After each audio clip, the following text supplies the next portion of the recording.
Hello and welcome again to another episode of Schnozzcast. You are here with Bob and Todd. Todd, how are you, sir? I am fantastic, Bob. How are you, sir? How am I? Let me think about this. How am I? Who are you? Who How are you you? be? How you be? I am relieved to be here and finally doing well. How about that? Relieved? Do tell. Yeah.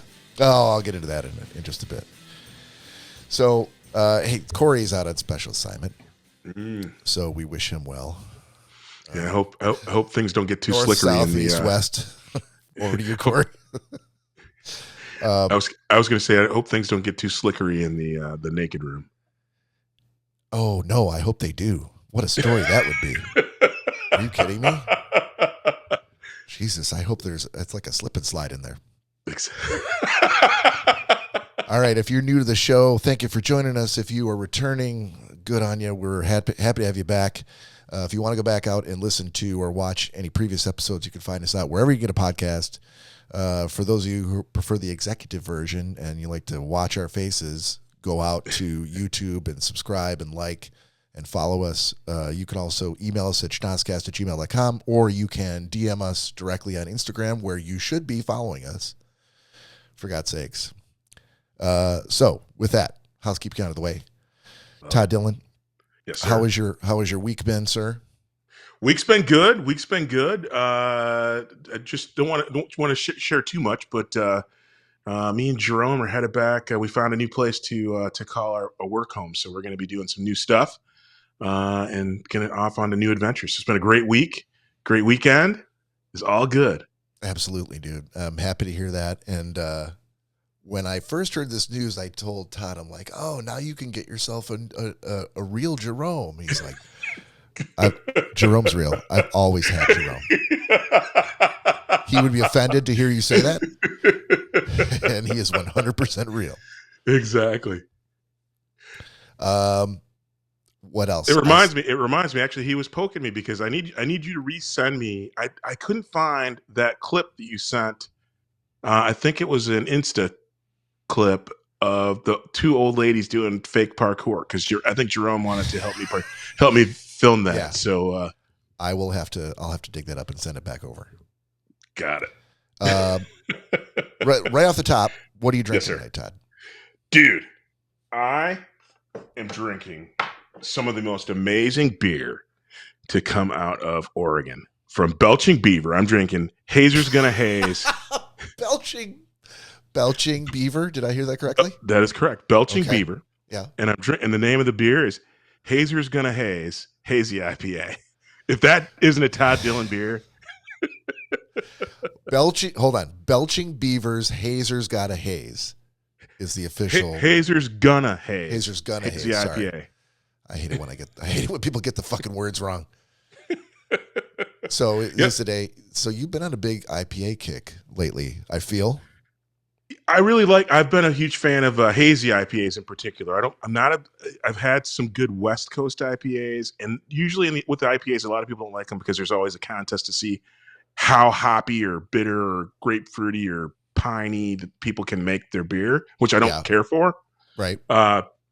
So the hazies are a little bit. There's a little bit of that fruit effervescence, even though I'm not a big fruit beer guy. I'm not a Blue Moon guy with the oranges. It's too much, but this is kind of the subtle citrus flavors that I just love. It's smooth. It can be just really, really good stuff, man. What are you? You got a particular shot in mind? Oh, I do my shot tonight, Bob. Let me dig into my Coolie Whopper. I got that Twisted Tea, sweet tea whiskey, baby. Are we doing a shot right now? No, not yet. I just wondered. Did you say Coolie Whopper? Yeah, I did. That's my new word, bro. It slaps.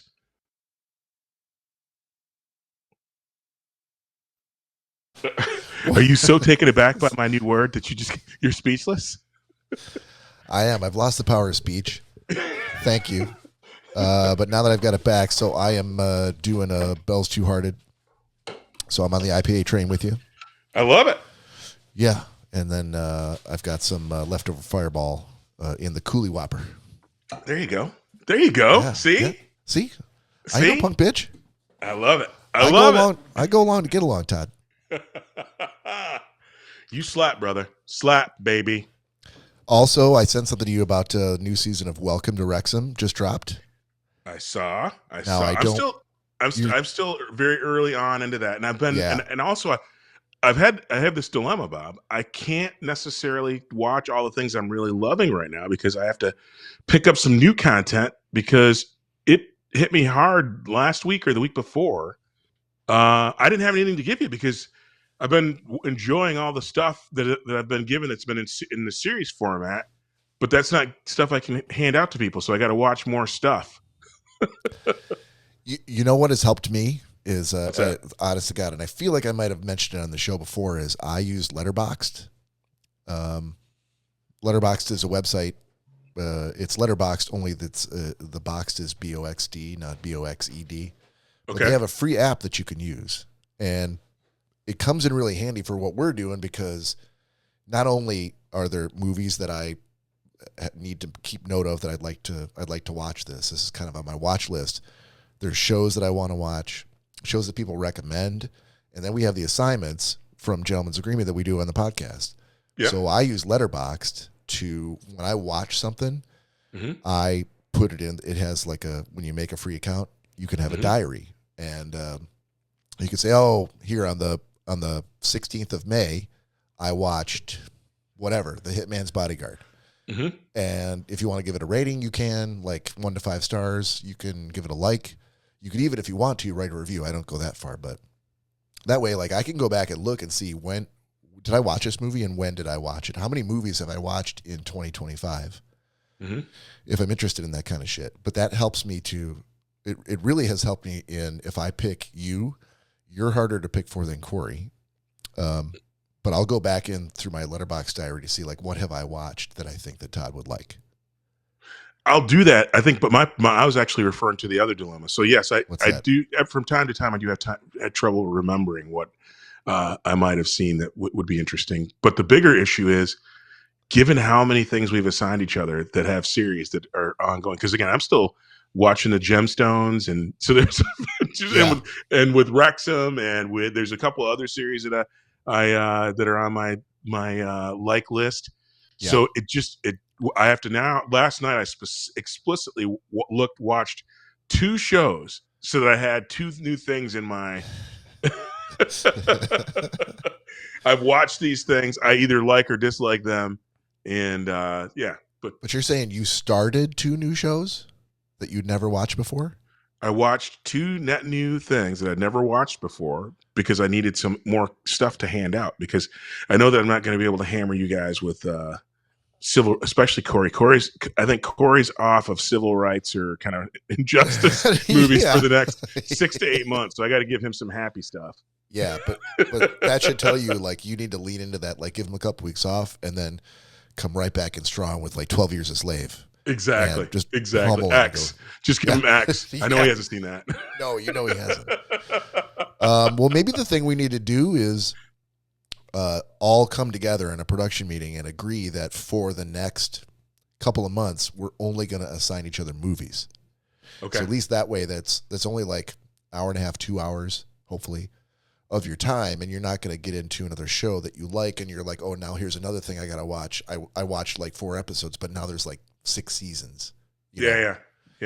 Maybe that's the thing that's going to help us. Yeah, or like I said, we take a break from Gentleman's Agreement, right? No, or I just watch more stuff, man. I just find more time in the day to watch more. I'd be more of a couch potato, right? But you and Jerome, you're not going to have too many free hours. You know what I mean? You're going to be strapped. I know he's going to be freaking packing bags and making travel arrangements. That's right. I mean, you'll have the flight to watch shit.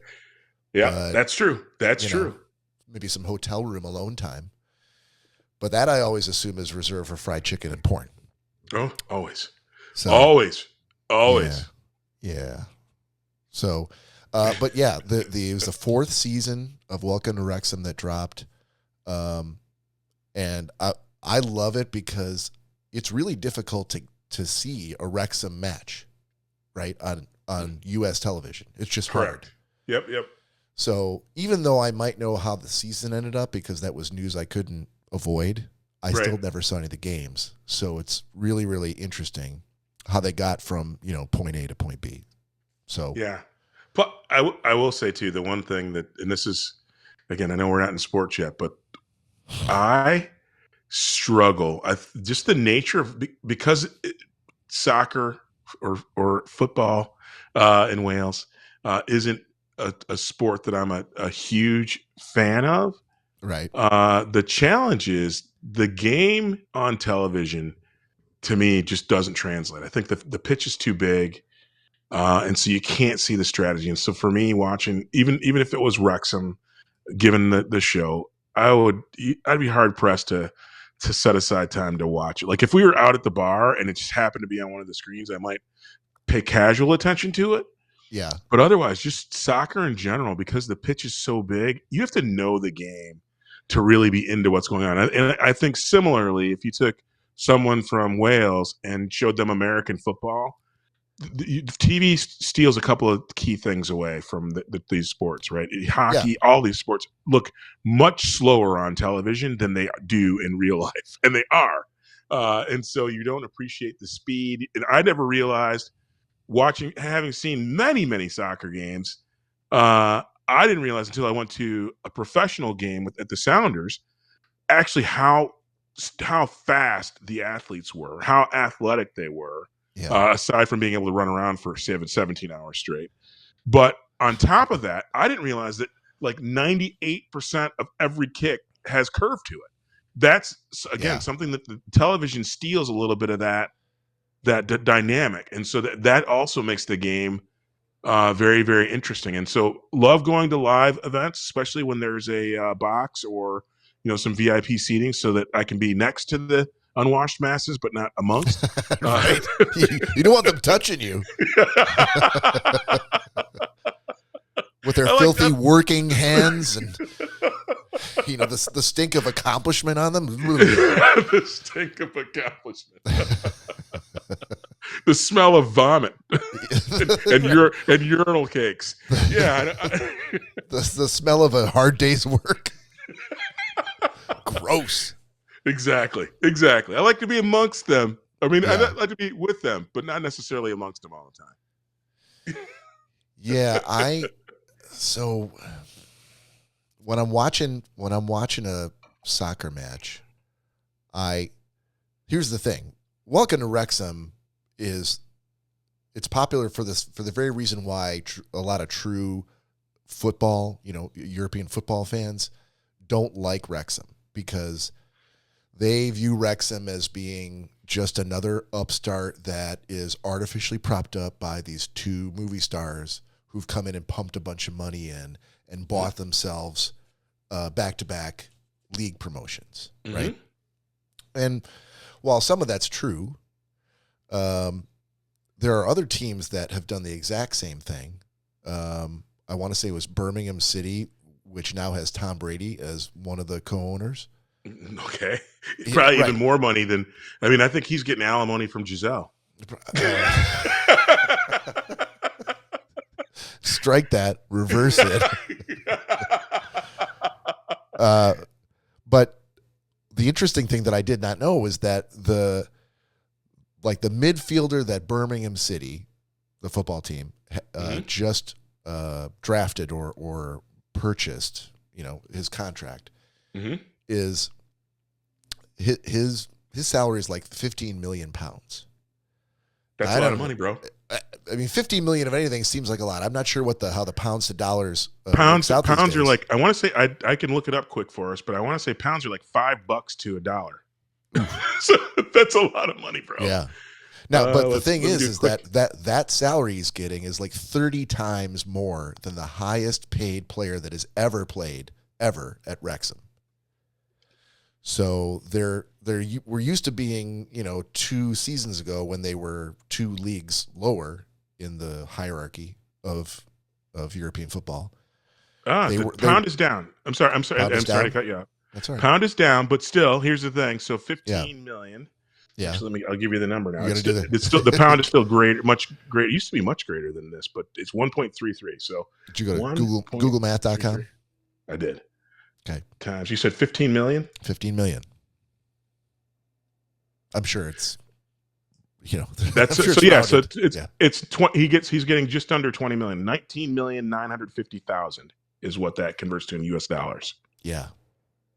And I can only imagine what the cost of living in Birmingham City. Yeah, I bet it's not that high. It's probably not that high, but when you watch Wrexham these days, and I'm probably spoiling a little bit for you here because I know you haven't watched that far yet, but when they get the back-to-back promotions, which I don't think is a spoiler because it was news. Yeah. The games are much, much faster. They're much more aggressive, much more physical. Like 100%. You can tell, it's like going to play high school football, then you go to college, and then you go to the 100%. pros. Right? The league that they started in was the lowest tier of, and still be called professional in season 1. I haven't, no spoilers. I knew that they'd been promoted twice because I listened to some of the podcasts. Okay. As well. So I'd heard again kind of more of the news around that because I think the whole thing is intriguing, although it's kind of doomed to fail, right? Because ultimately it's going to take more. This shows that the blueprint to success is still kind of fueled by having dollars to spend on players. Yeah. And the fact that players, because again, if you name the guy who's just is making $19 million or $20 million a year in Birmingham, I can guarantee you, and I'm willing to bet you $19 million that I've never heard of him and never will. You know what I mean? We know Lionel Messi, we know Beckham, we know those big names, but it's like that dude is a nobody making 20 milli. Yeah. And not for nothing, one guy in team sports like that is never ever the difference maker. It takes everybody, so that means other people, you got to pay them. You have to pay the complimentary staff, right, to keep them in town because it's all about chemistry, right? Yes, 100%. So yeah, so I mean, ultimately, it's more and more dollars, and so once you have one $20 million player, a couple of $5 million players, a couple of $1 million, whatever the minimum is, right? There's got to be a baseline at that point when you're in those leagues, I imagine. Yeah. Now, again, the destruction that I see coming is there's a bunch of people in Wrexham whose tickets were passed down in their family, and so that ultimately they're only paying $12 or £12 for their seats, right? That's not gonna last very long. You're saying European football season ticket holder pricing is locked in for life? At the Wrexham, at least in season 1, those prices were locked, and they actually that's where I'm like, oh my goodness, there's one of the kind of cracks that you see is going to kind of change. Because cool thing is they were dumping all this money in there to get to the spot, and they weren't worried about everything else. Although, remember, towards the end of season 1, that's when they were looking at building that stadium, the new stadium, right? Right. So that costs nobody's paying what they were paying in the new stadium that they're paying in the old. And if they do, they won't ever make any money. It's an interesting conundrum that they have with back-to-back promotions, how the team's success has outgrown their ability to accommodate the demand for tickets and for staff. Correct. And then if the program ceases to be profitable, the good news right now, because it's a great story, 2 actors that people generally like a lot, you don't see any bad publicity on either one of them. Both of them seem like really, really good people. Are you poo-pooing? People don't like Ryan. Ryan Reynolds is Canadian. There's nobody can say a bad word about him. I'll fight you, Bob. No, Ryan Reynolds is. I think it. Not only is he Deadpool, he's a Canadian. I'm with you. I'm just reporting the news that his wife has been in the news lately, and not in a great way. Not his problem. She makes her own decisions, Bob. She's a human being. They're tied. They have tied themselves together No. in business and in personal life. And once you do that, it's really difficult to separate. No, it's not very difficult at all. Wasn't me. You can't assume that the normal fan, the normal movie-going fan, the normal sports fan is going to be as intelligent as Todd Dillon is. And No, I can't. I can't. So hold on a sec. So let's say Mary rolls down to Total Wine and More. Yeah. And doesn't get the same treatment as Jerome. Because it's Mary, not Jerome. Right. And then Mary punches a dude in the eye. So now I'm on the hook for that? No. That's Mary's doing. If you are offering a service or goods with your name attached to it, and you've very publicly made sure that everyone knows that you're a power couple, then it's a free market economy. You're going to lose some people who aren't as right thinking or forward thinking as yourself. Then they can piss off, because us Canadians are gonna stick together. Us Canadians.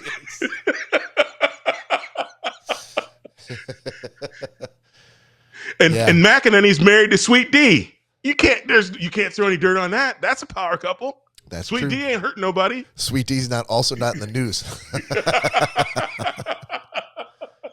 So there's that.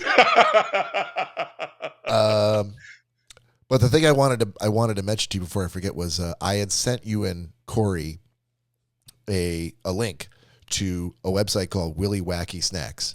Willy Wacky Snacky Packy. That's right. That's right.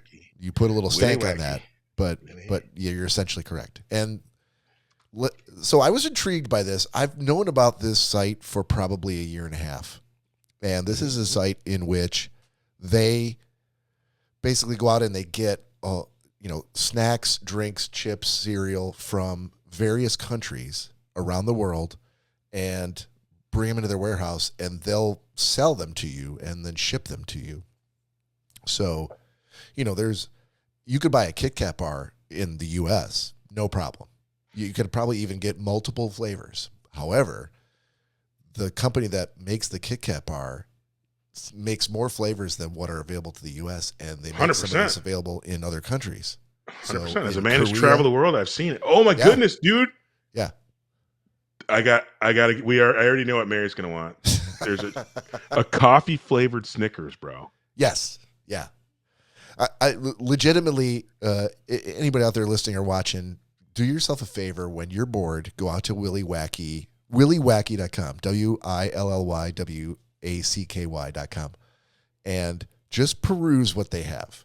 Now, I'm going to tell you that I did this 2 nights ago because we had the podcast coming up, and I'm like, I need to kind of put my money where my mouth is. I can't recommend this to Todd and Corey without having specifically looked at what would I get. So I added the following to my cart. I added a Kit Kat Biscoff white bar from the UK, because fucking Biscoff, 100% from those Delta flights, those cookies that they would give you. Holy shit. Those are the best Bob, cookies ever. Yeah. But before we go much further, Yeah. 2 pro tips. Yeah. 2 pro tips. Now, again, we got it right. We didn't screw it up, but we sometimes change things up a little bit. So it's Willy Wacky, not Wank Willy, because you'll be very bummed if you go there. And if you go to hold on, what did we ever either one of us say Wank Willy? Dude, after I get off this show tonight, the first thing I was telling Mary, hey, we were talking about Wank Willy. And Mary like, oh yeah, Wank Willy. I'm like, yeah, they got snacks, but no, that's a porn site. And but you can't hold on. Why? Hold on. But are you confusing this with a porn site that you frequent, or are you saying that you're going to forget it and then you're just going to start making up words? Why are you casting aspersions on me, Bob? That's Why are you casting aspersions? That's what we do. That's what our show should be called, is casting aspersions, the podcast. I am telling people to avoid Wanky Willy, Willy Wanker's Filth Factory, and Willy Wanker on Pornhub. Okay. You can go to Silly Willy on Pornhub. You're not going to find anything funny there. But again, if you want snacks, it's Wanky Willy, right? No, it's Willy Wacky. That's right. See, I did it on accident, Bob. Coming in on the heels of an episode in which we discussed the American Challenge last week, you're just trying to capitalize on. You're trying to catch a wave, man, and ride it till she bucks. Stay off that Wank Willy site. Okay, so you said you had 2 points to make. That was the first one? No, I only had 1 point. Just the one? Okay. So I added a Kit Cop. See? You got See? me thinking Wank Willie and Pornhub. That's a porn site. I'm going to go to sleep tonight and forget about this whole podcast episode, but I'm going to wake up going, why do I have this urge to go to wankwillie.com? To see what's out there. So I added a Kit Kat Biscoff White candy bar from the UK to my cart. It was $4. Why doesn't it shock me that you ordered the white candy bar, Bob? It feels like I need this. Maybe I shouldn't be focusing on It's just Corey. A racist site. There's no black option. And then I added a Cadbury Curly Whirly bar from the UK. Ooh, Curly Whirly. Yeah, that's a great site. It's a great candy bar. That's $5, that one. And then I added a Twix key lime pie candy bar from Brazil because I fucking love key lime. And that was $4. So, and then I decided, you know what? I don't know where this is coming from, so I'm going to add a shipping cold pack for $1. So my subtotal of my cart was just under $14 for 3 candy bars and a cold pack. When I went to test the checkout, the shipping to me was $15. It was more than the cost of what was in my cart just to ship it to me. And that's when I took my laptop lid and I closed it very slowly. And I'm like, it's like typing up that angry email and putting it in the archive for a while. Yeah. If you really, really want to send it. Yeah. And by the way, I've never done that, but I highly recommend it if you're one of those fly off the handle people that are like, that guy passed me over for promotion? Out of my way. Let me get to my laptop. Fuck you, Jim. And you're like, blah, blah, blah, blah, blah, blah, blah. And then send. Like, that's never a good idea. So you should actually sleep on it. Because the next morning you were like, that was really dumb. Yeah, I'm not that upset. So williewacky.com, I'm still sort of interested, but I feel like Corey would never spend $30 to get 3 candy bars. I think Corey's out, if I had to guess. Nah. So if you're in, I'm in. Then yeah, I'm in because I already have the disgusting one that we're gonna buy because I actually I saw the box and thought it was. Remember I had mentioned the green tea Kit Kats. I have some downstairs still from my last trip to Japan. I do. Okay, it's awesome. They're awesome. That's the thing I want to discover is all those awesome candy bars that I would never have a chance to, unless I was actually in the country. Yeah, I actually, when I come back to Michigan, I'll bring you some of those. Those are really good. I have some. But I just saw the box looks almost identical, but it's wasabi Kit Kats. You know what we should do? We should. Oh man, here's what we should do. If this is going to be a challenge, let's assume that Corey's out just because of the financial end. All right. So they've got 4 different categories. I guess 5 if you count the other category, but they've got snacks, drinks, chips, and cereal. Yep. We should, like you and I should each pick one thing from each of those categories, like a snack, a drink, a chip, and a cereal. Mm-hmm. Mm-hmm. Put it in your cart and have it shipped to the other person. So that when you get it, you have to try everything. I like it. Now, this could get weird because I might send you the 3 candy bars that I put in my cart if I thought that, that's what I want you to have. And you could send me, 4 things that are so god awful spicy with wasabi or oysters or, potting soil, whatever's in the snack that's disgusting, and that I have to eat it. I have to drink it. Yeah, you're gonna get a bag of Squid Game's spicy squid mayo chips. Yes. See what I mean? This could get weird. And then think of how mad I'm gonna be if I'm like, I sent him 3 different Kit Kat bars. And you got where's the spicy squid mayo chips? So what's the safe move here? Is the safe move for me to make sure that at least one of the things I pick is disgusting? So that I think that sounds pretty good. Who you're telling me you aren't intrigued by what a spicy squid mayo chip tastes like? No. What? I could go the rest of my life, which admittedly probably won't last that long. And I'd be fine with never having tried that. Mm. That's fine. I'll order it for myself then. Screw you. Well, you can't because you're shipping all your shit to me. Okay. You could say, oh, Bob, whatever you order for me, just tack this on because I definitely want that. Since it's going to my house, I'll Venmo you or whatever. Because here's the one that I wouldn't order for you because of our recent conversation. Yeah. Pringles Masala Tadka chips. Desi Indian. Pringles. Yeah. See? I know to send that to myself. Yeah. So should we test this with an order that we order for ourselves just to go through the process once and see how it works? And then I think so. Then do an order for the other person? Yeah, why don't we do that? Okay, I think that's fair. Why don't we do that? Because I imagine that anything that comes from China is going to have them seeds again, having them plants that are all going to destroy all your shit. My goodness, Bob! What seeds are that? What seeds are you talking about? Oh, didn't I tell you about that story? Remember during the pandemic when everybody got like mystery packages of seeds delivered when they ordered something else? I ordered I never did. Really? True story. During the pandemic, some bad actors were selling things. I think I ordered a couple of drones, mm-hmm. and the drones shipped, but I also got this bonus, and it was like a bonus gift. And I thought, and it was seeds that were unmarked with kanji letters, so I didn't know what it said. And then there's like a huge news thing, like don't plant those seeds. Those seeds are plants that are not native to the U.S., but they are what do you call the things that destroy the environment? Like they outcompete the natural foliage, and then they become because like I have what are they called? Crap. We have some sort of like in our it's not native to Washington, but there's like a blackberry vine that grows underground. So it's all the prickers and none of the berries. Oh. Well, yeah, you don't want that. Yeah, I got a bunch of it in my garden. Man. But Bob, oh boy, here's one. This is one I think that we can groove on. Yeah. Lay's barbecued pork belly chips. Oh. Yeah, See? I'd be hoping that you sent those to me. See? Yeah.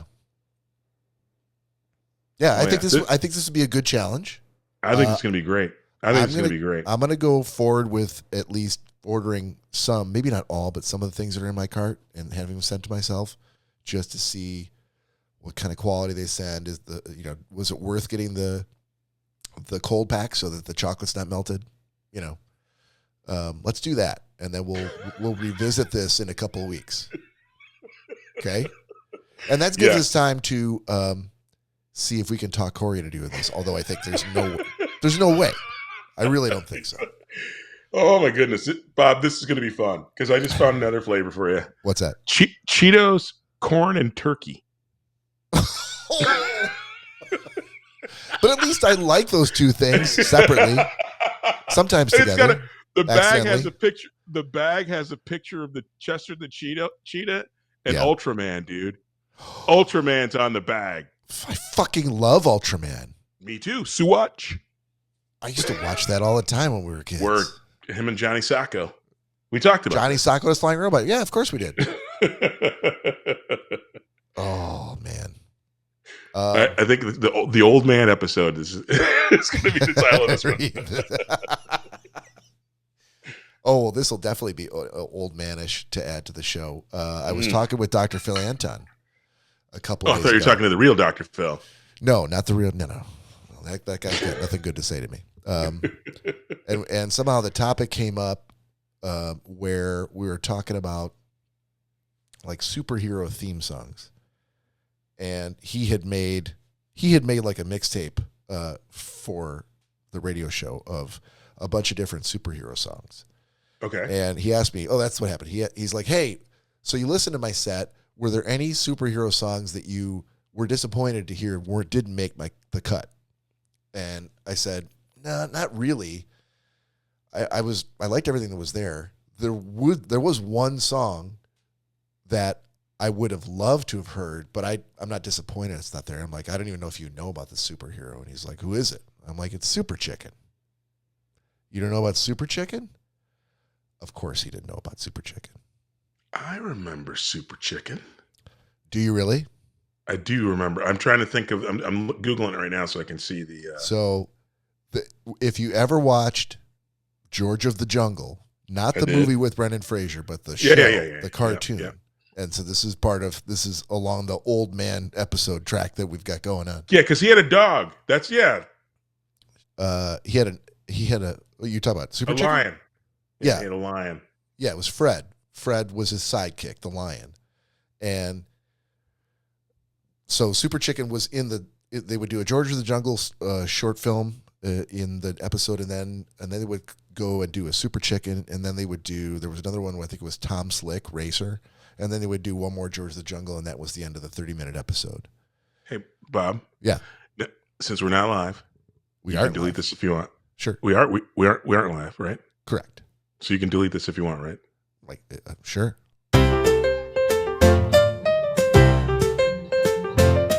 Looks like you would like to lick it. The rescue music call for Super Chicken. Overlook it. He said you knew the job was dangerous when you took it. He will drink his super sauce and throw the back as for a loss, and he will throw it in alive and kicking. Call for Super Chicken. Call for Super Chicken. I love it. I love it. I'm like, if you had that song in there, I would have called you immediately. I would have sent you a Venmo just because you made me happy. But anyway, yeah, Super Chicken. We used to have all the George of the Jungle episodes on videotape, and the kids would watch them, and we would. And then I found like a television tunes like CD of a bunch of different theme shows from TV shows. And one of them had a bunch of cartoons, and they had Super Chicken on there. So I would like put it in the stereo in the kitchen, and they would just jump up and down. They Super Chicken, and laugh. We all laughed our ass off, and we did that for years. That's awesome. I don't think either of them would remember it now in their 20s. But can you? So since I don't listen to that podcast, because none of my stuff ever gets selected, I was going to ask you. Did you have the Greatest American Hero theme song? Was that one of the ones? Because I love that song. I don't know if it was on there, but I love that song too. I love that show. Yeah. Believe it or not, I'm walking on air. I never thought I could feel so free. Thank you. Flying away on a wing and a prayer. Who could it be? Believe it or not, it's TD. Damn it! I should have seen that coming. You know how I roll? I don't know if I'm going to leave that in there or not, but I'm definitely going to listen to it at least once. And I'll let you know, because I know you don't go back and listen to it once we release it. Yeah. Only other thing I wanted to mention was, hey, if you're listening or watching to this and you have not heard last week's episode entitled 100 Men versus One Gorilla, get your asses out there and download it, stream it, whatever you need to do. I think it was really good. And you know what? It's a popular meme that's been going around, and we will definitely revisit it at a later point, because there's a whole lot of offshoots from this theme, like 10 Florida men versus 10 Ohio dudes. Who would win? You know, there's a lot of the, it's basically, you know, just spider webbing all over the place with different themes. And so, yeah, get your ass out there and listen to that. All right, sir. Yes, sir. Let's, is it shot time yet? Let's do a shot. Yeah. Yeah, I like that, because my shot's getting warm here. Yeah. Oh, okay. Woo. There it is. There it is. That's what she said. Cold fireball. Doesn't get any better than that. That's what she said. What's that? Doesn't get any better than that? Is that what she says? Well, okay. Did I say something else that was worse? You did, but that's okay. I'm glad I didn't catch it. What was? Hey, everybody out there, tip your glass and join us. Cheers. Cheers.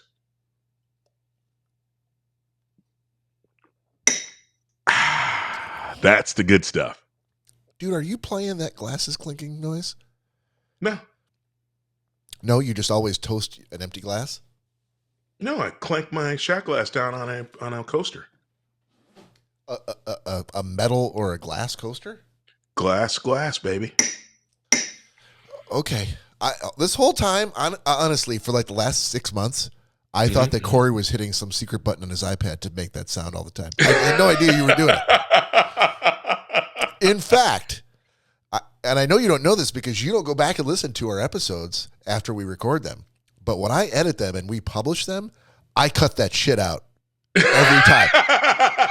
Every time.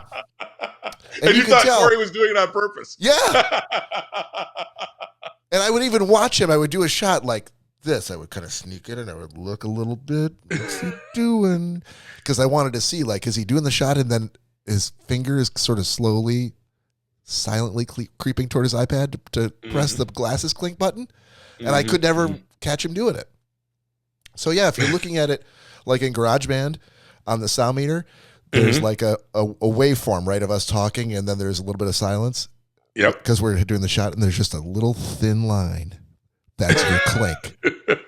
And that's the shit that I'm like, click, drag, delete every fucking week. So sorry. Surprise. I may keep it in now because I kind of feel bad, but not that bad. We'll see. We'll see what happens. I like the fact that you were taxing Corey and actually trying to catch him. Yeah. Yes. I mean, if we were a huge podcast, like I guess I'll use the Joe Rogan Experience. We aren't. But actually, who can I use now? I don't have to use Joe as a comparative reference. I can use what was her name? She was on Saturday Night Girl Live. Dinner? Amy Poehler. Oh. Amy Poehler podcast. She does a podcast now, which I had read. I've heard. Her podcast is really good. I think I mentioned it. Yeah, it's called Good Hang with Amy Poehler, and supposedly it has surpassed Joe Rogan's podcast in audience reach. I love it. It's huge, and props to Amy Poehler because she makes it seem really easy. She's awesome. She and Tina Fey are brilliant comedic geniuses. Yeah, and conveniently she doesn't traffic in a bunch of right-wing nonsense. So that probably helps her in the audience. But this is more politics than we normally talk about. Even just that little 5-second span. I know. I'm like, I wasn't the one who did it. But you know what? Corey's not watching this because we're not live. And he's never going to go back and listen to this. We literally could say anything we want, especially the things that Corey wouldn't want us to say. Like Corey's at a Short Kings retreat? That would count. That qualifies.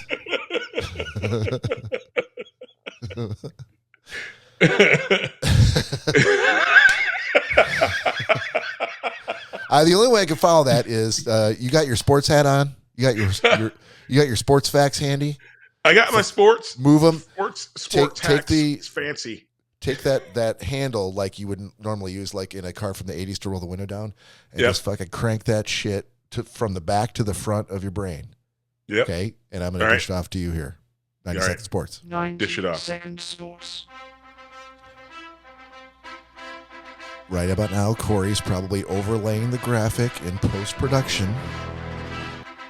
Some sweet picture of Todd Dillon with the pigskin running across the CGI field. Exactly. Dodging the gorilla. Dodging the gorilla. Right. All right. Bob, what's going on in sports? Yeah, dude, there's a lot going on, but I have to talk about the colossal fall of our boy Rory. he is freaking stinking on the course Wait at the a sec. PGA. Time out. Hold on. I'm a Rory fan. Yeah. And I have not, since the Masters win, I have not watched nor kept up with the Rory McIlroy performance news on the links. What the fuck is happening? He's at the PGA Championship. Okay. Sucking hind booby. He is he barely made the cut at +1. Not doing very well. He also got a little bit of a slap on the testes for cheating a little bit. His driver was found to be non-conforming. He plays TaylorMade woods, and something was up with his driver. I don't know exactly what the deal was. Typically, when they're non-conforming, it's something to do with how much surface area there is on the face of the club. It could be too much or too little. I actually have a really cool Callaway non-conforming driver that's mean. And so, but I can't figure out again. I know that you're looking for every edge, but I'm like, these guys, if he gets any extra distance or any extra control out of that non-conforming club, I would love to see the science behind that. But I digress. He's getting his ass kicked this week, Bob, and people are calling him out because the Masters was just a couple weeks ago. So, and he's playing at Quail Hollow, a course that he's traditionally, I think he's like he won the championship there last year. He's done very, very well at Quail Hollow, which is a great course. But first cheating and now sucking, because he's playing with his backup driver. Yeah. Yeah. Man, that's disappointing to hear. I did not know that. It is, and I bring it up because I'm a huge Rory fan, and I was really hoping that he was going to take over the mantle from Eldrick. That's what I call him. Other people call him Tiger. But, I know you're on a first name basis with Mr. Eldrick. You know, I'll put it this way: we've been to a Denny's or a Perkins a time or two. Perkins. We've shared a scone at a Perkins. Yeah. Yep. In that dirty, dusty booth. He found love. I found a good set of pancakes. But anyway, I digress again. Hold on. In case Mary's listening, you also found love, but you in addition, you found the pancakes, right? I didn't. So I met Mary at a gas station, not at Perkins. So it's different. There's a difference between the quality of women that you find at the gas stations. No. My question did not concern the quality of the woman. It was the presence, the existence of what some call love. What's love got to do with it, Bob? What's love got to do with it? You're really not helping yourself. You better hope she ain't listening to this episode. Mary doesn't like to listen to stuff that ain't live. Haven't you learned that? There is more of a chance of Corey listening to this whole thing and then getting upset about the Short Kings comment than Mary ever hearing this. No, I mean, she's maybe more likely to listen to us live, but given the fact that this is recorded and we're not live, no, there's no way she can listen to this. Nicht. In fact, let's do a test right now. Let's do a test right now. I'm going to say right now that if you're listening to this podcast and you know Mary Dillon, or even want to just Google Mary Dillon, you know the state that Todd lives in, and maybe you happen to stay out my wife's DMs off that Google, or you find her on Facebook or Instagram, maybe DM her and say have you listened to last week's Schnozzcast? Feel like you should. Let's do that test.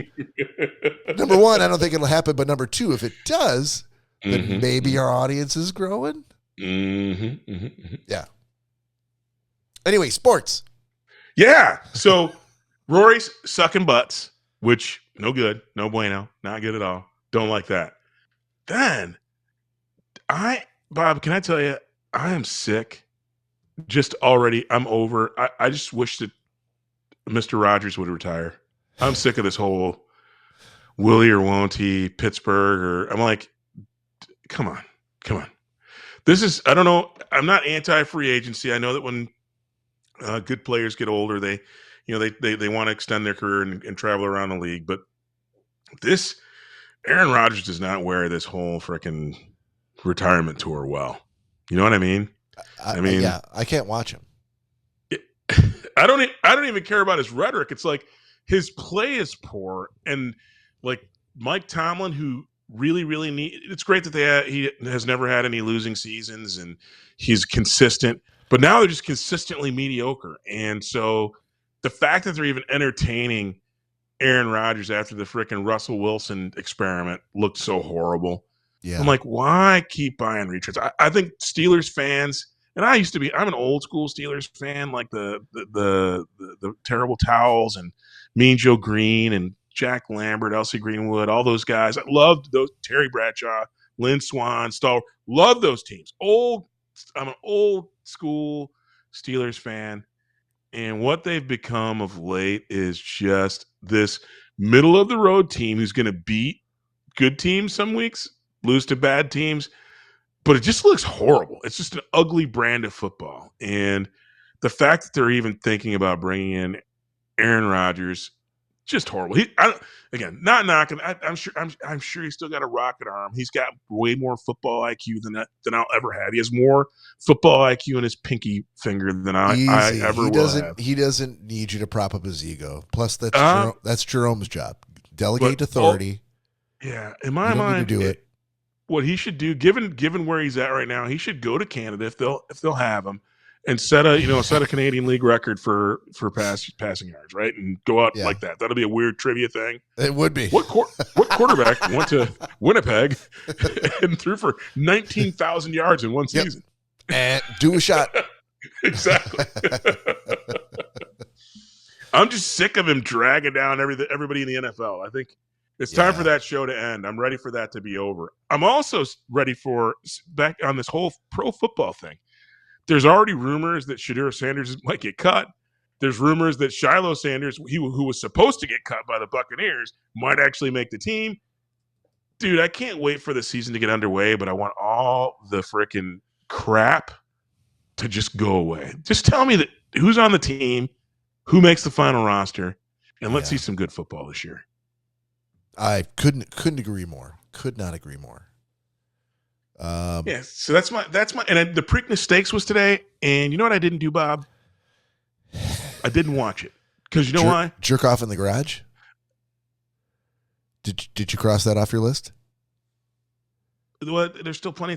I'm 3 hours behind you, but I got plenty of time to do that. There is the time difference. Yeah, I didn't realize that. Wait, hold on. Was the deadline midnight tonight? Well, I mean.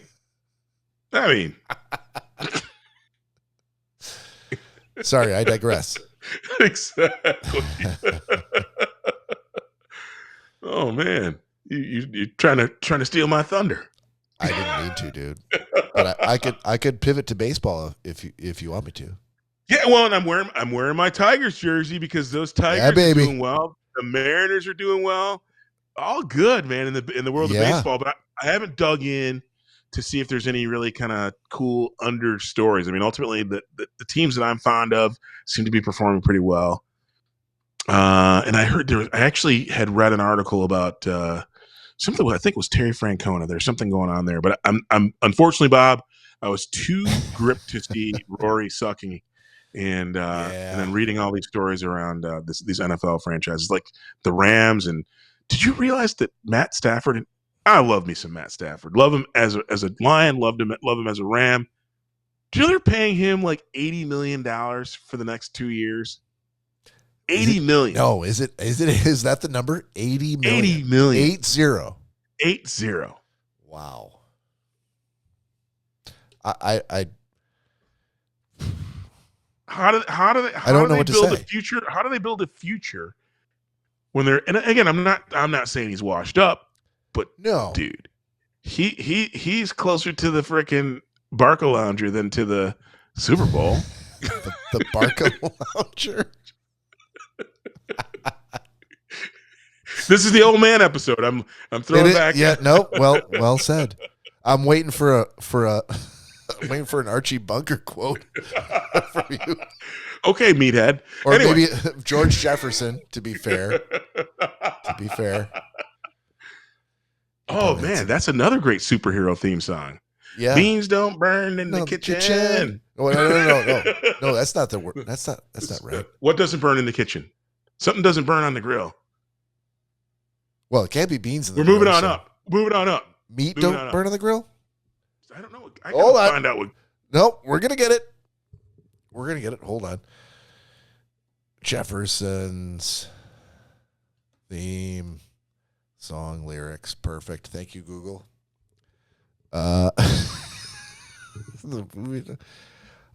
Fish don't fry in the kitchen. Wait, it is beans. Beans don't burn on the grill. There you go. You were right. You just missed the fish in the kitchen line.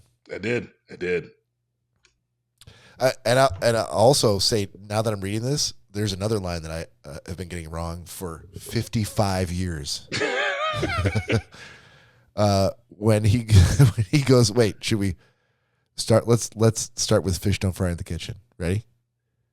Hey, Bob. Yeah. Because we're not live. We aren't live. Hang on. Yeah.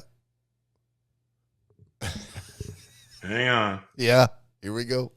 Let's do it. Of course, I got to play an ad first. Jesus Christ. Who loves the ads? 5 second skip. There we go. Turn it up. No. Start it again. There. You got the volume. Now start it again. To the side. To a deluxe apartment in the sky. Am I the only one singing? No, right now. It's too high for me, bro. What? Come on, buddy. Give it a try. Finally got a piece of pie. Fish don't fry in the kitchen. Beans don't burn on the grill. Took a whole lot of trying just to get up that hill. Now we're up in the big leagues. Getting our turn at bat. As long as we live, you and me, baby. Ain't nothing wrong with that. They're moving on up to the side. To a deluxe apartment in the sky. Moving on up to the side.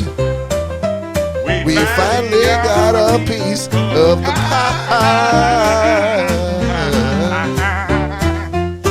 You know the great part? Lori should be up. Lori is upstairs right now in my bedroom watching TV and likely hearing every squibbed flub note that we sang. Perfect. But also the line where she's like, just to get up that hill. Now we're up in the big leagues, getting our turn at bat. I did legitimately never knew that the line was getting our turn at bat.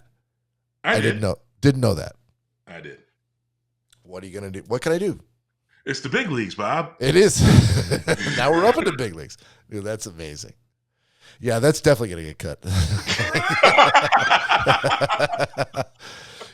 What we should do is release that as a special, like, subscriber paid listener.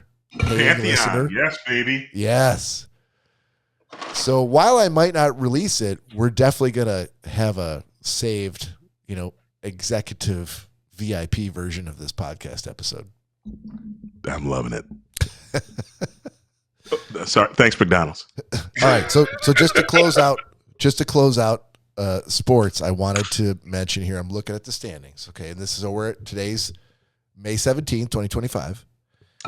Saturday night, obviously, and currently in the AL, Tigers lead the AL, 30 wins, 16 losses for a winning percentage of .652 and a 7-3 streak in the last 10 games. Nice. Right behind them. Yep. Right behind them is the Yankees. Sorry, Todd. I was hoping I wanted to say the Mariners, but I'm like, I was hoping you'd say the Mariners, but I can't. Clearly you wanted to sabotage me. Yankees at 28, 26-19 win-loss count, and the Mariners with 24 wins, 19 losses. So it's only the Yankees have played 2 more games. Let's There you assume that in the next 2 games, all things being equal, the Mariners win. They're tied with the Yankees for second in the AL. But currently, the Tigers lead in the entire MLB. They are in first. That's why I'm wearing their jersey. The Mets, the Cubs. The Cubbies are fucking 27-19 right now. They are leading the National League Central.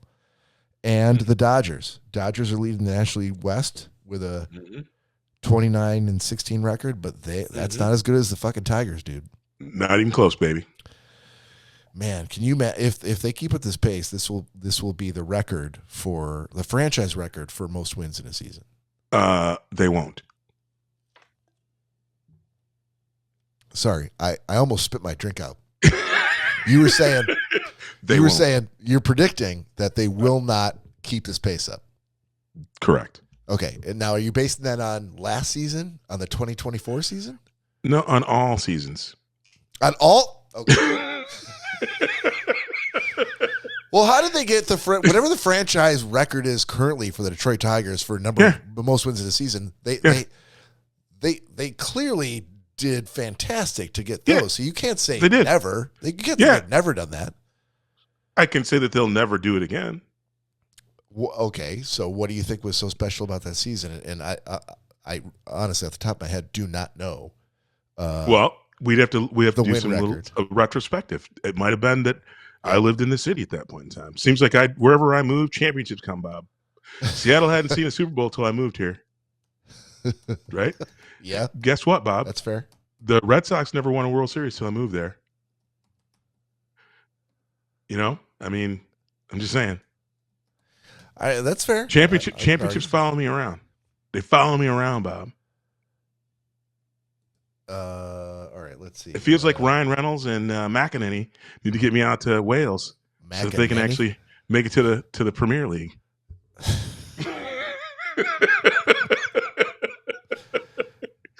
So, Rob, my favorite Canadian. Actually, no. You're talking to him right now, right? Ryan, my favorite Canadian. Ryan, make that happen. Make that happen. We can kill 2 birds with 1 stone. Not that we're into killing birds. No. Gotta save those. Save the fowl. Save the birds. Exactly. Save the trees. Save the bees. Save the whales. Save those snails. All right, in 1915, Tigers went 154. Mm-hmm. See, they ain't doing that. Now, so I'll make a bet right now. Never mind. Hold on. In 1934, they went 101-53. Mm-hmm. Since then, any other record have they? Mm-hmm. Oh, nope. 1968, they went 103-59 for 8. What was their record when they won it in 84? In 84? Hold on. That's a great. Did this not go up to 84? Oh, in the American League East. Never mind. Sorry, I stopped at 68. Okay, so 84, they were 104-58. 642 average. Yeah. They won't do that either. 642. Did they ever? I don't think that. Well, 101-53. Isn't that the? So hold on. 101-53 versus. That's short some number of games. It's 162 games, isn't it? 104-58. Well, the number of games has changed. It's different now than it was 60 years ago. So yeah, I think in general that 84 season when they won that's the highest they've ever had. Well, that's kind of scary, Bob. Do you think that 60 years from now they'll be paying 264 games?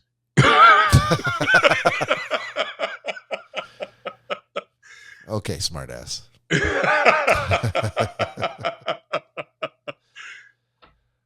All right, brother. Why don't we get to a good segment? I think we've beaten the brakes off of the sports. All right. Well, you know what it's going to be. Tell me. What do you think it's going to be? Take a guess. Gentlemen's agreement. Gentlemen's agreement. Gentlemen's agreement. Gentlemen's agreement. Gentlemen's agreement. Gentlemen's agreement. Gentlemen's agreement. Oh, gentlemen's It's the motherfucking gentleman's agreement. Gentlemen's. All right. Love sir. that song. Love that song. It's the motherfucking gentleman's agreement. I love that. Love that. All right. Yes. You mind if I go first? I do not mind. There we go. All right. Because So I'm going to be on a pedestal for mine. yeah. So my assignment was from Todd, and it Word. was Till. Till. T-I-L-L, the movie. Yeah. So this is it's only been like 3 years. It's 2022, I think it was released. And this is a movie that was previously reviewed, I think, by Corey. Todd assigned it to Corey, and now he's assigning it to me because, as astute listeners will recall from earlier in this episode, he ran out of shit to assign to me, so we had to watch new shit over the last week just to go like, I'm not empty-handed. Correct. So, listen, this is a great. Not only is it going to be spoiler-free, it's going to be pretty straightforward. I liked it because it didn't do the. This is a biopic of Emmett Till, and so many people have never heard of him. that's true. So many people. That's so true. many people. But when you do a biopic on somebody, that they usually follow a particular formula, right? Mhm. They start out. Some of them, a lot of them go like the span of their lives, but just as big of a percentage of those biopics start at like a particular slice. Like they've looked at like a 5-year period in that person's life, and these were like the 5, most impactful years. Or this is what we're going to focus on because it really tells a story of the arc of that person from being a big fucking douchebag to the best person in the world, and how did they get there. So this is a little bit different in that it was a biopic, but it was about someone who was murdered, and it was definitely a racially charged murder that had the waves that it created spread throughout the civil rights movement.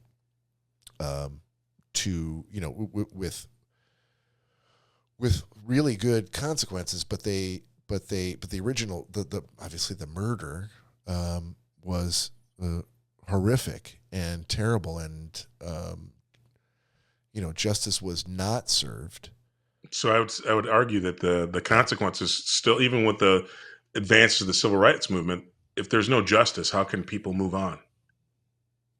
Yeah, but the civil rights movement definitely got a charge. A charge, right? Not that you can ever call a senseless murder of a human being, valuable, but you could make the argument that this young man's murder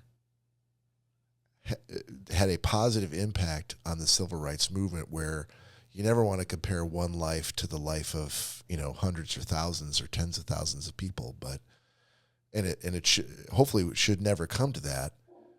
But if there was any silver lining at all, or any positive outcome, was that the work that his mother did for the civil rights movement had such a positive impact that definitely impacted the lives of potentially thousands of people. Mm-hmm. I feel like you could make that claim. Yeah, I feel like I would. Again, I think I got a charge. I think what the thing that stands out to me is ultimately, like I said, when movies like that, I think it was well made. I think it's a movie that's approachable. But I think so many people didn't see it because they had no idea who Emmett Till is, especially in non-brown communities, well, more specifically non-black communities. A lot of people don't know this story. Yet when you look at the movie, look at all the coverage it got. Look at how big the spectacle that it was. Yeah. And still, none of the most guilty people never, ever brought to justice. Right. Well, and maybe that's why I was thinking the way that I was thinking, was that it was just such a, when you, and this is again, they didn't follow the normal formula. Mm-hmm. The good guys don't win. Mm-hmm. They don't, and that's how life goes. But when you watch a biopic, like generally the formula is, person is redeemed, justice is served, but it was not. And so maybe after having finished the movie, I was so desperate for any good news or positive outcome of the situation that I could not leave it just confined to the movie, because I was utterly fucking depressed at the end. It's not a feel good movie. But if you're gonna feel good about anything, if you're not gonna go to bed going like, Jesus Christ, is there any hope left in the world? I just want to go and see all the windows and turn on the gas. That's how bad I feel. No, I think that therein lies. I think that in my mind, again, the injustice of it all is not, and I don't. My thing is what it means to me, and when I watch movies like this, it inspires me just to be kind to people, right? To be responsible and take responsibility for my actions, even because we've all made mistakes where because of our biases. Every one of us, even when we don't intend to, we've been biased against a thing. It's why I joke about the unwashed mashes, right? I make fun of it, but ultimately, wait, you were joking about that? No, not well. You just for this segment, okay, just so I can make my point. Okay, yeah. No, but I mean, it's just I think it's one of those things where it's like I don't. It's again, the past is we can't fix the past, but we can fix ourselves now and realize when we see things that we don't like from people that don't look like us, realizing what they've been through and putting that in context can help you to be a bit more, give people a little bit more slack, work to be a little bit extra kind. I don't think, again, I never assigned that movie or anything so that anybody would feel bad. That wasn't my intent. It's like, it's cool to make people aware of a person who died. And thankfully, like you said, you picked out, hey, but there's for as bad as all the stuff was, some good came out of it. There's more good that if more people actually knew the story, I think there's even more good that could come from it. Well, that is the good is you recommending it to me and Corey, who maybe never would have watched this movie. Right. Awareness of history and the impacts of history, and not to whitewash over it, to make sure that he didn't die for nothing. Nothing. Correct. Correct. I mean, like I said, I think the justice not being served, but just the fact that we can look and see, and you can reasonably stand back and look at that movie and go, hey, the good guys don't always win. Justice isn't always served. And if you look, then take a step further back, well, how does society evolve when justice isn't served, right? How did that, unfortunately, as much as the good gains were made, do you think that anybody learned any lessons to be better who had harbored the same feelings that thought he deserved to die? Because they're like, we can get away with it as long as we stick together and elect the right judges. Yeah, there will be no repercussions. It's just, I think it helps. I think you can continue to step back. The past is the past. We can't do that. That's what I'm doing. I'm stepping back. Yeah, I'm stepping back to try to look at what does this mean? And how do you change today to be be an agent of positive change? I think because if you don't, then you unless you've never seen the movie, you're doomed to repeat it, right? Correct. There you go. If I could quote the great Sir Alec Guinness, when as Obi-Wan Kenobi, he said, "If you strike me down, I shall become more powerful than you could possibly imagine." I love it, and I feel like that applies here. Yes. He became something, just like, well, I don't know that you could argue that about Martin Luther King, right? Martin Luther King was already such a positive, well-known figure in the civil rights movement that when he was assassinated, I don't know how, I mean, I guess you can't say that there weren't, that his cause was not made available and introduced to people who never would have tracked it. You can't really say that. It would, of course, there might at least a few people who were like, "Oh, I did not realize that there was a civil rights problem in the United States." That had to have impacted somebody, even as famous and well known as he was. Well, I think you just hit the macro point. I think so much of history, and again, there's probably not enough time in 4 No, or there 8 never school is. years to really do it. But the fact that our history books from grade school to high school and even in college have so little to do with the entirety of the fabric of what made America America. You have people who are angry thinking that they're being left behind, and other people who don't look like them, who are brown or immigrants or whatever, are kind of screwing them. If they have no knowledge of that history, if they'd had knowledge of that history, they would see.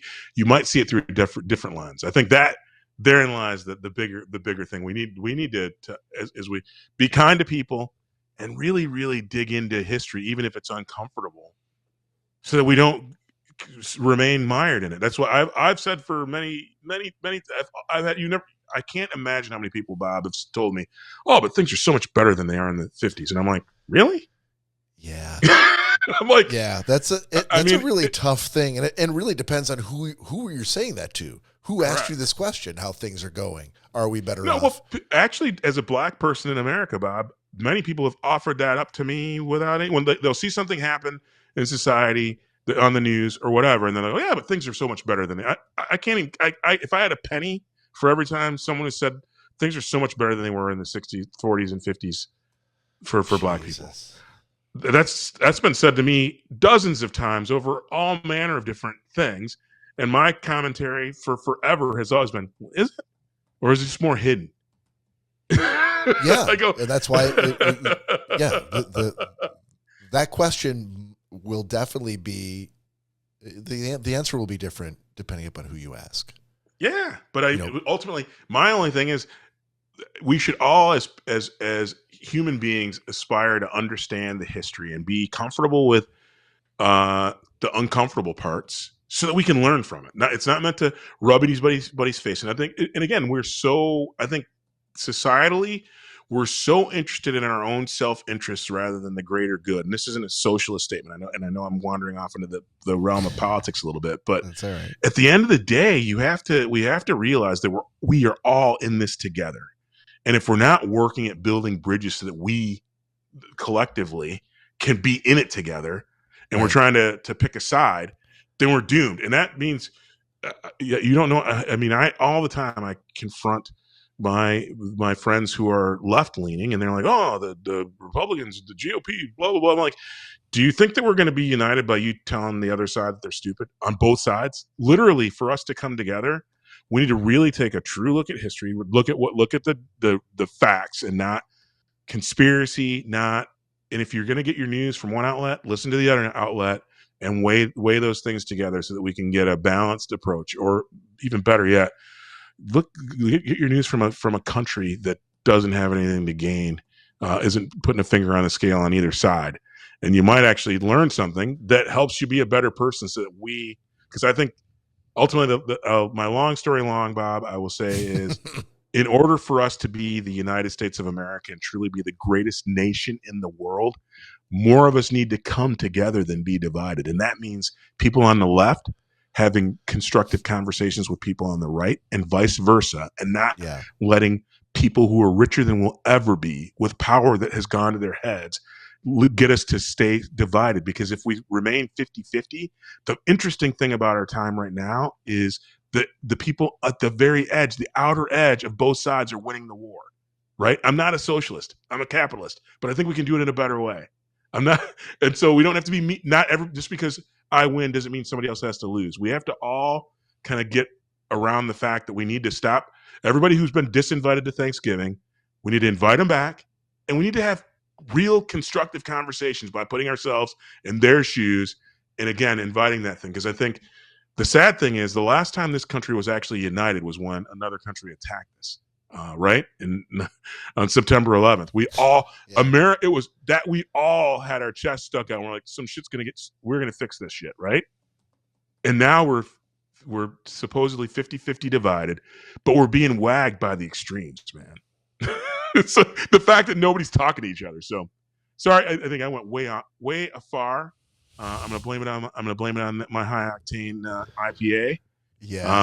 But I love the movie, and I love because it's if it spurs conversation, it's good. I hope that you don't feel bad, but it's like, I think in my mind, while it's not a feel-good movie, it's an opportunity to understand history that we weren't familiar with and work to be better. So that was my review of Till. Assigned I think I did all the reviewing. assigned by Todd. Sorry. Well, here's where the entertainment. You can probably cut this all out, Bob, because here's where the entertainment happens. you can cut out all my dialogue. Is it my turn now? No. I was trying to think of the whole time you were monologuing. I'm like, who is it? Ernst Stavro Blofeld? Is it Dr. No? Is it Scaramanga? Is it Goldfinger? Which one of the Bond villains does Todd Dillon sound like he's monologuing? The long speech where you explain your whole dastardly plan, and then you and then you give them just enough time. Let me explain to you the elaborate yet silly death that I've contrived for you, involving sharks. And exactly, laser sharks with lasers, exactly, and titanium teeth because their real teeth aren't strong enough. That was a Bond villain level monologue that you had. I love it. We captured it all for posterity. And that's definitely making it. That's not getting cut, bitch. Oh, it should get cut. I'll be the judge of that. Okay. All so right. you had to watch Sabotage by Corey, right? Yes. All And it's too bad that he's at his Short King's freaking naked room affair, because he should be here. You should. Because his streak of A's, Bob, Mm-hmm. it ain't getting extended this week.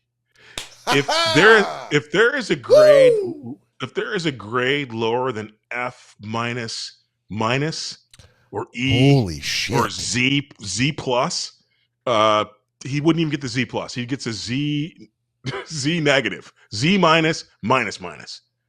Like literally, he's kicked out of the class. Horrible movie. Sabotage 2014, Arnold Schwarzenegger. Horrible. Wait, Schwarzenegger was in it? Yeah, he's the star. Horrible. A 70-year-old Schwarzenegger whose nickname is Breacher with a neck tattoo kicking doors at 100 years old. And again, don't get me wrong. I'm sure that frickin' Arnold can bench press more than TD by a couple pounds these days. But he could barely freaking eat a piece of celery in the movie. And I'm like, come on, man.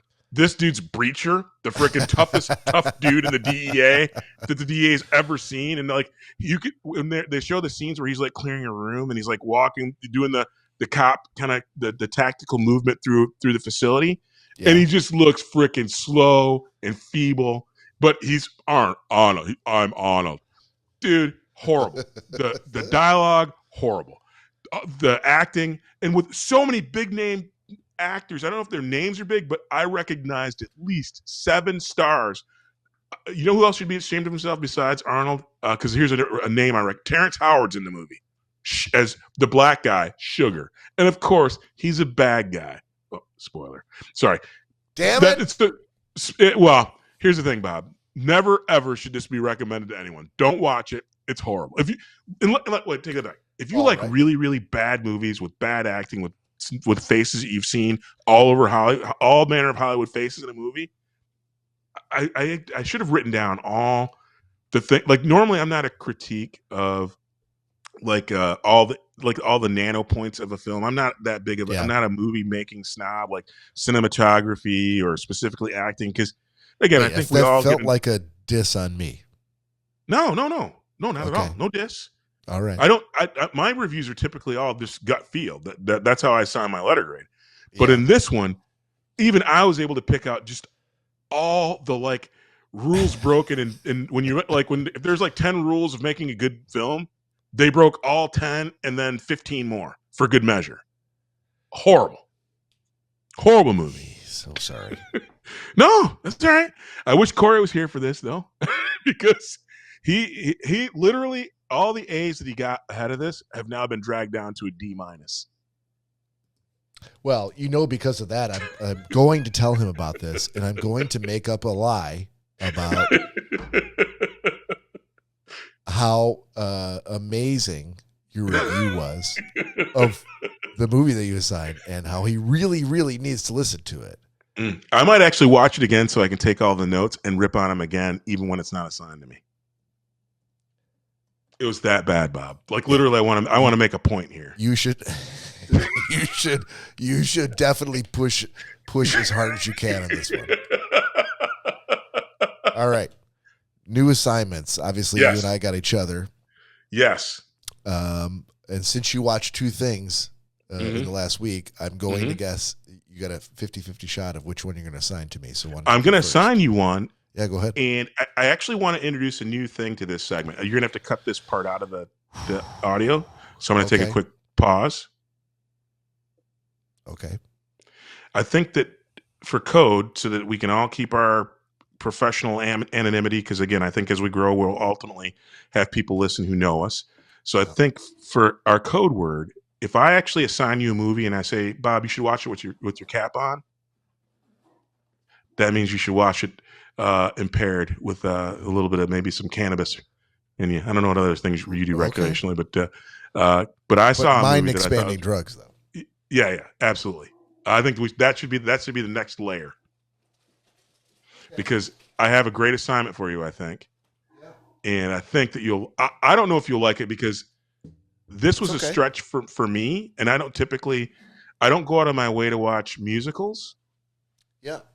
But I really, really liked the musical that I watched last night, because I watched the not only the trailer, but I was intrigued by the content when there's a description of the movie. Yeah. And so I'm assigning you The End. The End. Okay. Yep. I think I know about this movie. I've not seen it. I think it's on Hulu. It's in my. So remember earlier I told you I used Letterboxd to track what I was watching, and that would help me in gentleman's agreement assignments. Yep. The other thing I use is Just Watched, and Just Watched also has a free app that you can use. Excuse me. I don't. I use both of these, but I use them for two different reasons. Letterboxd I use to track what I've watched and what I want to watch. But what the want to watch stuff on Letterboxd, you can only do movies. You can't do TV shows. That's a limitation. Okay. But I also use Just Watched as an app, and I use it primarily to go, okay, someone recommended this to me. I want to search for it, and I want it to tell me where it's available. Okay. If it's Pluto TV, Tubi, Prime Video, Max, Netflix, YouTube TV, wherever it is, tell me where I can get this. And if I can't stream it on a service that I have, how much is it going to cost me to rent it? Mm-hmm. So that's what I primarily use Just Watch for. But I also use it to track the wish list of TV shows that Letterboxd doesn't do. So I use those two apps because I watch let me start again. I'm a fan of a number of different movies and TV shows, and there's really not an easy way to track it when every week you're getting assigned something new. Mm-hmm. So, Todd, let's do a shot. Yes, sir. All right, I'm on it. Now, while you're getting yours, I'm going to tell you I've switched my drink because I finished my two-hearted IPA, and I am now drinking, I've never tried this before. It is a Monaco mango peach vodka cocktail. Mango peach. Mango peach is the thing that drew me in. I've never had anything by Monaco. Here it is. Never heard of them. Never heard of it. And they are, holy cow, canned by House of Monaco, Cold Spring, Minnesota. Product of the USA. Yeah. It's 9% alcohol by volume. Ooh, that's a kick. Yeah. That's a kick. I have my shot ready. All right. All so, right. Cheers. Love you, buddy. Salute. Dude, I seriously went, I know you can't see me, but I seriously went to tip it up to my lips and realized that I hadn't taken the cap off. So I had to pretend like I meant to do that the entire time. Well, I'll just bring it down and take the cap off, and yeah, here we go. Cheers, everybody. Oh yeah, Bob. I actually had one. I now remembered one of the things. that I had to show you. So you know when they do movie ratings, like if there's so many, like if you have too many F-bombs in a movie, like that pushes the rating for PG-13 to R. Yes. You know, and there's like, and if there's like sexually explicit scenes, like there's like a Go on. only. So here's how horrible Sabotage is. Oh so shit! Right. Okay, we're still in this segment. I forgot. Yeah, I'm I was like, gonna say maybe you can splice this back in. No, it's good. It's fine. During Sabotage, like there's a couple of scenes where there's women's breasts that are exposed. And you're like, and it's this graphic sexuality. Yes. And so there's like all this fondling and breasts, and I'm like, okay. And then they go into a strip club, and they go into the strip club, and then in the very first scene, it's like, oh, we hit our titty quota, because like after the first stripper in the club is topless, everybody else has got tops and bottoms on for the rest of the time, and they're like in the strip club for like another 7 minutes of the movie, but everybody else is fully clothed. I'm like, so they ran out of their titty quota, and now I'm like, this is horrible. Even on that, like literally, they didn't even use their booby time. Oh my god! So but the only reason to do that is if one of the producers says, "I think we got a real shot here, fellas, at an award." It's gonna mean millions in revenue, in video rentals and cat house screenings. We must get this money. How do we do it? Oh, we've got to reduce the amount of tits, the number of tits they're counting. So then they show in this movie. Exactly, dude. They gratuitously show boobies and boobies getting squeezed, and then like one set of boobies into the strip club, everybody else is fully clothed. But that's the think about the crazy back and forth that happened between the producers and the director, where the director, they said, listen, I understand that you've filmed the first 4 pages of the 12-page scene in the strip club, but we cannot afford to have you reshoot it, and we can't afford to have you shoot the way you did. So from this point forward, the last 8 pages, everyone has to be clothed. And he's like, what the fuck? Mm-hmm. Nobody will catch it. Nobody's going to catch on to that. Look, you don't compromise my artistic vision, motherfucker. Mm-hmm. I had planned to show tits galore in those last 8 pages.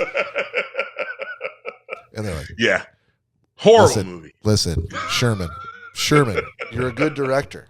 Don't let anybody tell you different. But you're not the boss here. We're paying all the bills. Dude. Pandemonium. I love it. Love it. All the people who were still standing in the aftermath said Sherman was always one of the quiet ones. I never expected that he would fly off the handle and stab that man 47 times. All right, so I have the end. Yes. Assigned by Todd. Yes. And that means that and watch it with your cap on. With my cap on. I totally will. We discussed this. Okay. I've got a couple here for you, Todd. I've actually got a kind of a lengthy list, but I'm gonna go with this one. I'm gonna go with Mobland. Mobland is on Peacock, and it stars Tom Hardy. And it's on Peacock, so I get Peacock. Yeah. Oh wait, that works. I love it. That's on my Pierce Brosnan bucket and list. Helen Mirren. Okay. Yep. Mobland's what you got. Thank you. I'm excited about that. Delete. Listen, I was afraid this week that my streak of unbroken like A's might be bested by Corey, but since it's not, I'm feeling like I gotta feed the monkey. And by the way, I like Arnold. I'm a huge fan of the Terminators. I love the when he was in the jungle, the Predator. Yeah, love him in that. Yeah. Dylan, you son of a bitch. Love me some Arnold. But someone's got a shirt that says Dylan, you son of a bitch. I do. I wear it I have to wear it on a show next week. I think you have worn it before, but we did 300 episodes. You wore it once. You probably, just for me, wear it one more time. Got it. All right, brother. Let's do one question, and then we will bring it to a close of the night. Good? Sounds like a plan, my man. All right, here we go. Dude, how come you won't play the new music? God damn it. Listen, I have to run the whole show. I didn't even get to tell you what happened to me in the 3 hours before we went live here. And I think I'm going to have to hold it until next week. So, all right. So we are going to close the show out here with an existential question of the week. And here's what we got. Ready, Todd? I'm ready. Ready. All right. Question is, and again, if you're listening or watching on YouTube, DM us on Instagram at Schnozzcast. Tell us what you think. Here's the question for this week. What makes you instantly dislike someone? What is it that will make you instantly dislike someone upon meeting them? Smelly feet.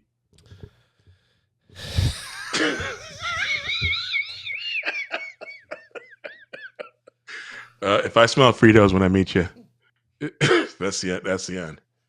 I can't be that close to the unwashed masses, Bob. Okay. All right. Hold on. I just have to collect myself here. So your answer to the question, what makes you instantly dislike someone? Yes. Is the smell of their feet.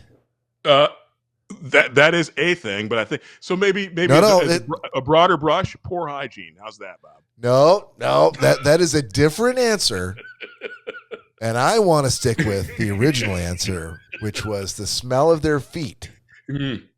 If I smell your feet, we ain't gonna be friends. And I'll tell you what, I would definitely have shit canned, not just completely disregarded that first answer.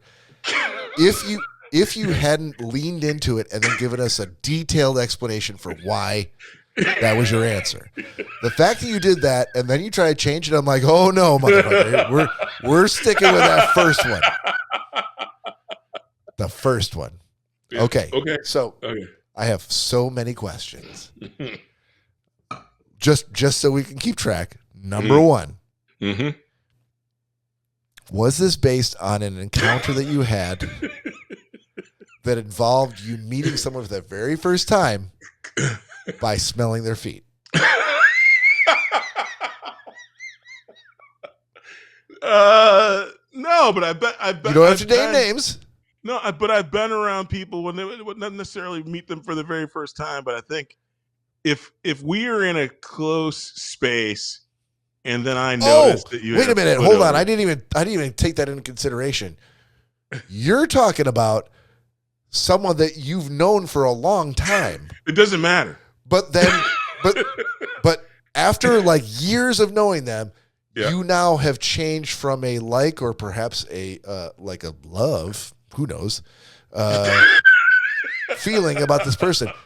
Something happened that made you instantly 180 on that. After years of knowing them, 180, you're like, I now dislike you. Is that what you're telling me? What was the question?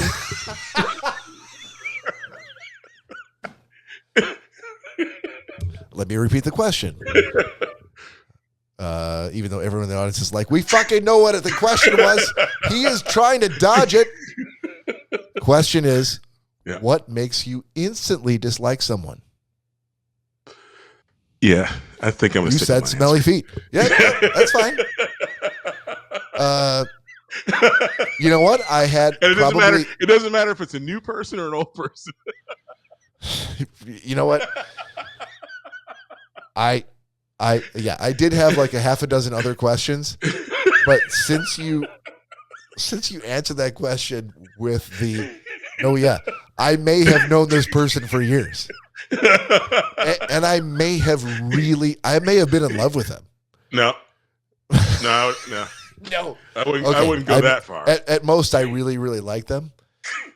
But then after years of really, really liking them, I instantly disliked them because of their smelly feet.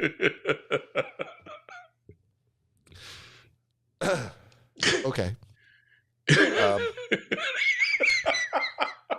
I feel so shallow. Good. This is. I picked this question out of like the next 6 questions because I wanted something that wasn't a question that I would have been really disappointed to ask while Corey was gone. Yeah.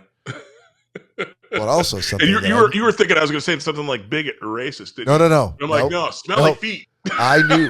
Nope. Fuck that. Fuck that. I knew. Even though Corey's not here, Todd is going to give an answer for the ages that cannot be denied and will require much conversation. And I feel bad because based on his answer to my first question, I now have no further questions for him. But I will answer the question and say what makes me instantly dislike someone.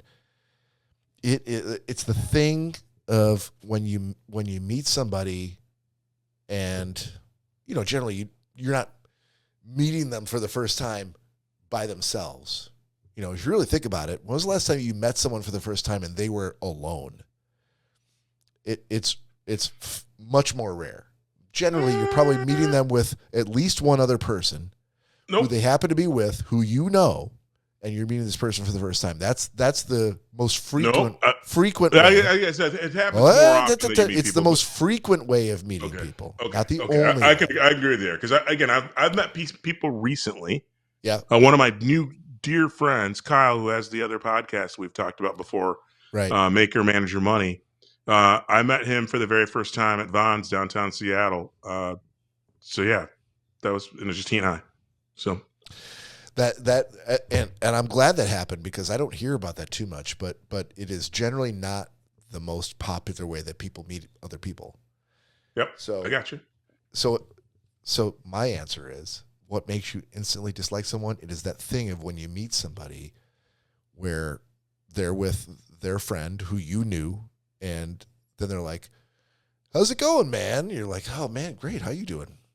"Doing fantastic. Life is great.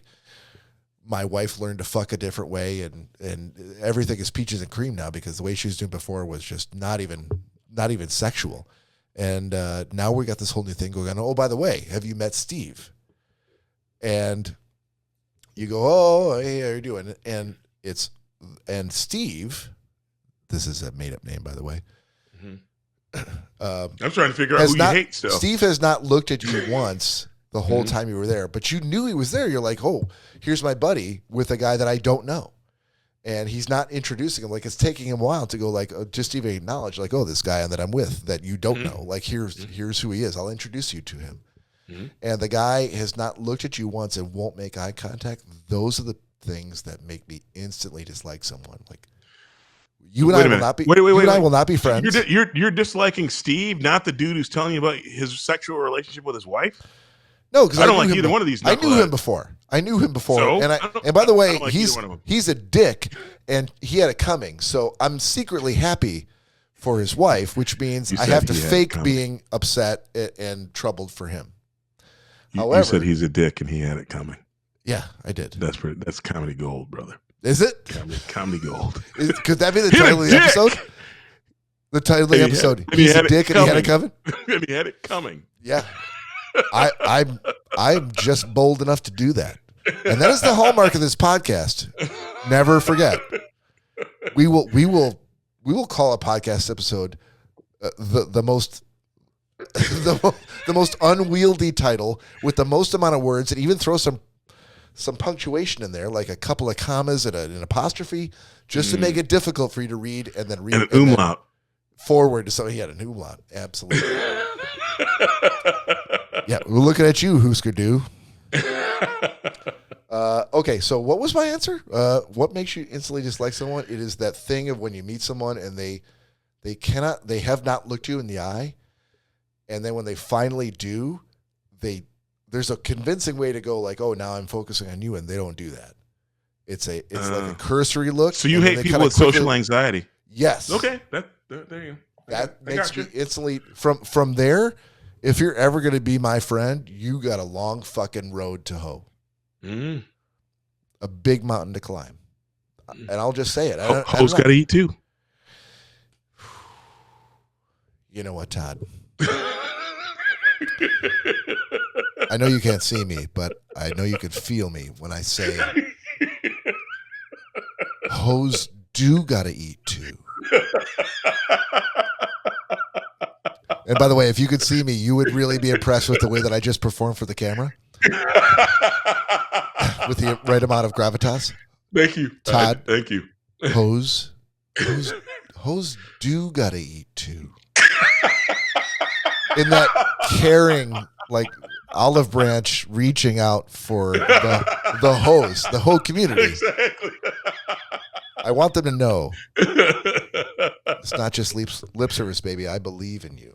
I believe in you. I'm addressing all the hoes that are watching us now. Hoes got to eat. They got to. All right, brother. I haven't even looked at the clock, but I feel like we've taken this far past 2 episodes. far past the 1 hour mark. But I had a blast, and apologize to those who were expecting this episode to be shorter. But it's all my fault. I had a great time talking with I had a blast, brother. All right. So should we say goodbye to the peoples? We should say something to them. All right, we should. I always do the outro. I always do the sign off. You want to try it? Winky Dinky Dog. on behalf of Bob and TD, we's outie, bitches. Yes, we are. Well done, sir. Peace out.